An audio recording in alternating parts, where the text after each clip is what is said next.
Still working remotely for Hawaii. In Texas, what year? End of 2021, November. Mm-hmm. Dallas. And we got to North Texas, McKinney. And I applied at a bunch of different schools. The first two that I wanted called me. One was University of Texas at Dallas, and the other one was Collin College. And when I went to UT, they needed to fill 5 courses. They actually asked me, everything went well in the interview, and they said, yeah, would you take all 5? I said, no, I think I better play it safe and just take 2. And they agreed, and I started there, and it was amazing. Really great people. I love it there. So I taught there that first semester, and then next in the fall, they actually needed me for an astronomy class and for a graduate course in E&M, electromagnetic theory, which had been my specialty in my master's in engineering. So half my master's was in E&M, and incredibly, I ended up teaching that class. And also, I had revisited that again in my math graduate work. I took a what's it called, E&M for mathematicians, and then when I was doing my PhD in physics, I had to take it again. So 4 times. And, well, the 4th time was me teaching it, but funny how that happened. Actually, also undergraduate, yeah. So 4 times, and then I taught it, and I loved it. Then I got into it. They started calling me. Summers I would teach at Collin, and the rest of the year I was teaching at UT.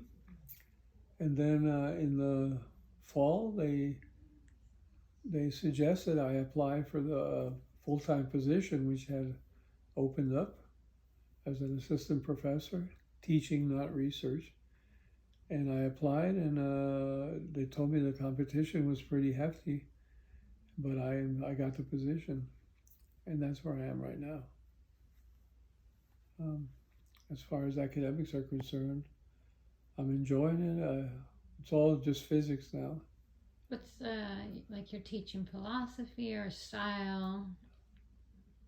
It's just improved over the years. I always get a good read of the energy in the class, and know how to adapt to that energy, and so that everything runs smooth.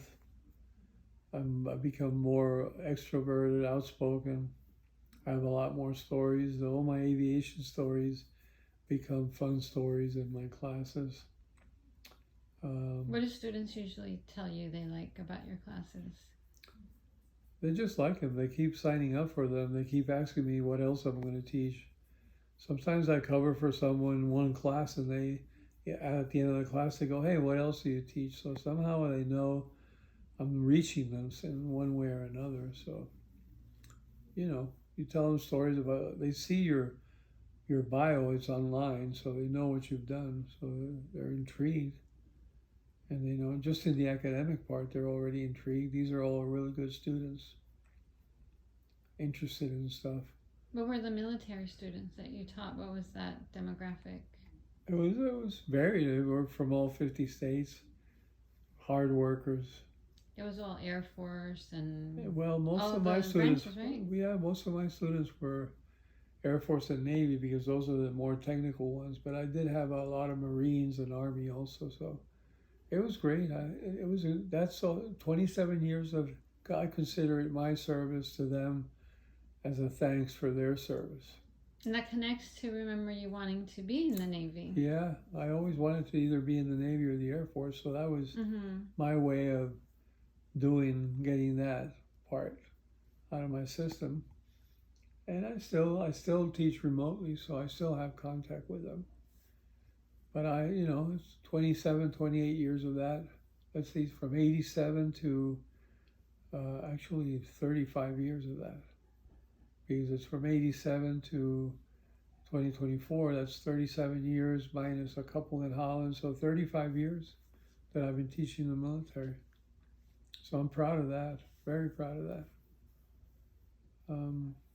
Yep. So that takes care of that part. So the schedule also afforded you the time to train. So Yeah, Can you even go teaching. into some of your training in Hawaii? And Well, we can just do either start from the beginning, like about Ironman, or just your kayak, paddling, no, I can do that. surfing. It's the Hawaii times. Yeah. So even though I was teaching full-time loads at two places and working full-time for in my graduate work, I still had that still adds up to maybe 20 hours, 24 hours. So I still had time to do all kinds of activities. So, lunchtime, go run or go swim in the ocean. It was right there. You just had to drive 5 minutes and you're in the ocean. So I pursued all those activities, but one of the reasons when we moved to Hawaii, I was already doing Ironman. I started doing Ironman. We moved to Hawaii in '87, but I started doing Ironman in '83. So it was already something part of my life. I had trained for Ironman in Venezuela, which was crazy. Did you do any triathlons before the Ironman? Just 5 or 6 short ones. I wasn't too, no, actually not even, like 2 or 3 short ones. One in Venezuela, and I think one in, maybe only one before Ironman. How did you hear about the Ironman? We would come, I was already flying, so every October, September, October was the best time to go on vacation with free tickets because flights were not full. So we would come to Hawaii for a month, stay at the Hilton, rent a car for a month. And I remember in '82 when I think they had just had the first Ironman in Kona. And we heard it on the radio, and I got intrigued by it. They were saying what these people did, and I said, "Wow, I've done all these sports." So we looked it up, and we went to the office, and we asked for an application, and they gave it to me. Then I went to the bookstore, and I found a book called "From Zero to the Ironman in 12 Months." I always remember it. So I used that book as my guide. And I signed up, and in 1 year I was ready. I bought a bicycle in Rome, so I took advantage of all my flying. When I went to Rome, I bought a really nice bike. And how was that training that first year? It was hard because Venezuela is hard. I could swim, when I went on flights somewhere in the hotels. I'd run everywhere, but I should have done more bike. Because Ironman is really about biking. So that first one was tough because it took me 7 hours to do the bike, 7:10, 7:20. So by the time I finished the bike, I was tired to run. So I remember I would run and walk, run and walk, run and walk. So I ended up doing, it was 14 hours. Mentally, what was it like that first one? It was good. I was good. I was strong. And once you do the first one, that mental barrier is gone. Half the Ironman is mental. So. But you enjoyed it enough to want to do it Yeah, more. well, for the thing is, when I finished that Ironman, I started my new job as the manager of the airline in New York. So it was a whole new life. So I started training in Long Island. It was great for biking. I knew I had to bike, so I biked a lot. And. Did you change anything else that second year? No, I didn't swim much. I didn't need to. If I didn't swim all year, I would still be within 10 minutes of my time. Because you were a swimmer all your life. Yeah, and I would swim at backstroke, which was even better. And I was running a lot. You did backstroke the whole race? Yeah. It was easier to swim straight. And the time difference was hardly anything. I think I went 1 hour 5, which is great. So that year, I did a lot of bike, and so my bike time came down a lot. So after that after that Ironman, I felt some lumps in my collarbone, and I remember my roommate in college having the same thing, and me having to take him to radiation treatments. He had Hodgkin's. So I went to see the doctor, and he told me I had Hodgkin's. I remember looking at him and saying, well, will I still be able to do the Ironman in October? This was February. And he just didn't understand. So we went through 6 months of chemo. Could you train during that time? Yep. And the chemo was just outpatient, 1 day of poisoning yourself, and then 2 days of throwing up. One of those, I'd go to work. I never miss work. And so usually chemo would be on Friday, and then Saturday, Sunday throwing up, and Monday I'd be at work, either at the airport or at the sales office. And training. After the first month, you couldn't smell, the sweat was stinking. But after the first month, it didn't smell at all. I told the doctor, I said, you can't find any lumps on me. He said, no, but you got to finish your treatment.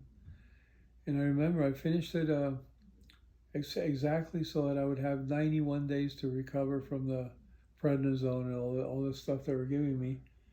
So I did the Ironman 91 days after the treatment ended. That's your third one. Yeah, which was pushing it. I remember going up the mountain in my bike, and I could feel my bones where they'd taken the fluid out. Mm-hmm. I could still feel it. It hurt. So I said, well, I pushed it, but I did 14 hours that year. I had done 13 my second Ironman, so I did 14 that one. Usually I was a 13-hour guy or high 12s. And I remember one? because the lady, I told the Ironman I had Hodgkin's and stuff, and the lady that was running it had breast cancer, and she waited for me when I came in to put the lay on me. That's sweet. Kay Reed, that was special. Mm-hmm. And she died like a year later. Oh no. And so I kept doing Ironman. With the fourth one, were you still in New York training? Or we moved? Yeah. Fourth one we were in New York. Well, that's the one. No, the third one was the one I did after the treatment. Mm-hmm. And then the fourth one, we were living in Hawaii. Okay. And then for the fifth one, I was living in Holland. And I did the Holland Ironman, and a month later I did the Hawaii Ironman, 2 months later. So I did 2 in 2 months. What were the difference between the two? Oh, the Ironman in Holland was freezing cold, foggy. You couldn't see 3 feet in front of you when you were swimming. But then the bike was flat, windy but flat.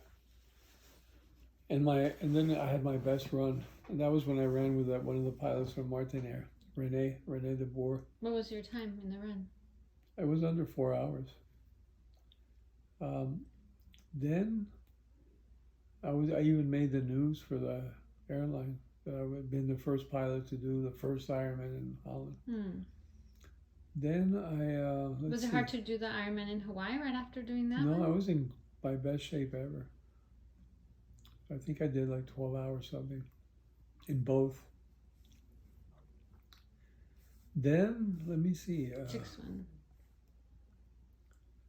I think so I had done one. Well, hold on. I think I'm 1 year early. After the one I did the cancer, I did one in Hawaii living there. Yeah, I mentioned that. Mm-hmm. I was flying the tours because I remember I got the day off, the weekend off I took one of the tour airplanes with my bike to go to Kona. My family was already there, so I just went like that. And then the following year I went in from Holland. And then the following year after that, we just moved from Holland. So then I just moved from Hawaii, from Oahu to Big Island. How was that one? That one was, again, 12 hours. It was fine, nothing special. And in between, you would do like the Tin Man and No, yeah, I did a couple short ones, but not that many. I think I did more Ironman than short ones. Mm-hmm. Yeah, I didn't like the short ones. And but every day I train 1,000 hours a year. So it was like another job, another part-time job. And then, let's see, I did 90, 91, and 92. And that was the last one. How many total? I think it's 10. Mm-hmm. And then... Is there anything that stands out in the last 3? No, the last one I knew that was it because I wasn't even in the mood to do it. It was my best one. But I was done. It was there was one, the one I came from Holland, that was tough because I came in, they had the carbo loading party on Thursday. So I arrived for the carbo loading party. Thursday from Seattle. I was flying for Martinair, so I finished my flight in Seattle, and then they knew I was taking those 4 days off. So then I flew as a passenger to Kona, checked in Friday, did the race on Saturday. Sunday morning, picked up my bike, went to the airport, flew to San Francisco, met the airplane in San Francisco, and flew from San Francisco to Seattle, flying, me working. 2 days in Seattle, and then flew to Holland. Wow. So that was a very heavy week. But that was in great shape, so it didn't bother. I was 35, so. So you enjoyed training for them? Yeah. I enjoyed training more than racing. Is there anything that happened? Like, did anything go really bad in any of them? Like No. bike or No, everything was, the bike was always perfect. Anything? No, everything was always perfect. I never pushed myself to the limit. That's the only thing. It wasn't worth it. It was all about the training for me. The race was just like a recognition of something you did. So when I finished the Ironman, I How went old back. were you in the last Ironman? 92. I was 40. What do you feel the Ironman taught you? Well, how much I can depend on myself when things get rough. Like right now, having the heart surgery was no big deal. It's just like doing the Ironman. You know, I always look at it that way. Go, oh, one more race. Same thing with the eye surgery. It was no big deal. And if somebody wants to do an Ironman, what would be your It's advice? mental. Well, I wouldn't recommend it anymore. I'd say do half Ironmans. You can do many a year. I think the Ironman takes too much out of you. But it was worth it. You made great friends Yeah, too. yeah. And it was a great experience for all of us. Not to only see that, you. I was the first family. Venezuelan to ever do the Ironman for 2 years. The third year, there were two guys that, it's funny how I met them. They were training for the Ironman. They knew about me. And one day I'm in a meeting in Caracas for the airline. So, you know, I was used to this. I just put a backpack in my back and started running through the city. Nobody did that in those days. And these guys saw me. They actually stopped the car in the middle of traffic and ran over to meet me. It was really cool. They said, "Oh, look, there's the guy." You know, it's funny how they just stopped and came running to meet me. I was just running through the city with a backpack. And then when I stopped Ironman, I started doing ocean stuff. So I started racing paddleboard races, lifeguard races, surf ski races. I started doing the Molokai and the surf ski and so on. So I became a full-on waterman. You paddle canoe for Huinala? Yeah, I got paddle canoe. Yep.